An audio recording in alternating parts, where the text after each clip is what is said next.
Friends, ఈ ఉడత hunters దగ్గర ఉండే గన్ లో నుండి బుల్లెట్స్ తీసి నేలపై పడేస్తుంది.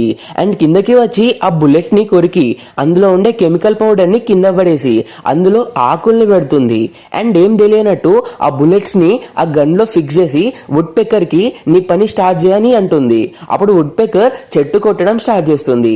అండ్ ఇక ఆట షురు. బియర్ వచ్చి హంటర్స్ అటెన్షన్ కోసం పుల్లల్ని ఇరుస్తుంది. కానీ ఆ సౌండ్ కి ఆ హంటర్స్ వెనక్కి తిరిగారు.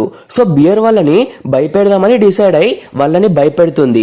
హంటర్స్ భయపడిపోయి వాళ్ళ గన్స్ తో బియర్ ని షూట్ చేస్తారు. కానీ బియర్ కి ఏం కాదు, ఎందుకంటే ఉడత ముందుగానే ఆ బుల్లెట్స్ ఆకులు పెట్టింది కాబట్టి. కానీ బియర్ చనిపోయినట్టు యాక్ట్ చేస్తుంది. ఇదంతా ఒక ప్లాన్. హంటర్స్ ఇప్పుడు అది చనిపోయిందో లేదో చెక్ చేస్తారు. అండ్ అది చనిపోయిందని తెలిసి మస్తు హ్యాపీగా ఫీల్ అవుతారు. దాంతో ఫొటోస్ దిగుతారు. అలా దిగుతూ ఒక టైం వస్తుంది, బియర్ లేచి జాంబీ లాగా యాక్ట్ చేస్తుంది.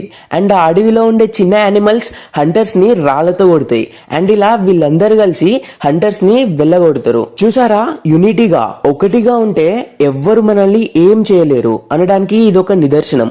మీకు ఈ స్టోరీ నచ్చితే ఛానల్ ని సబ్స్క్రైబ్ చేసుకొని నెక్స్ట్ పార్ట్ అని కామెంట్ చేయండి.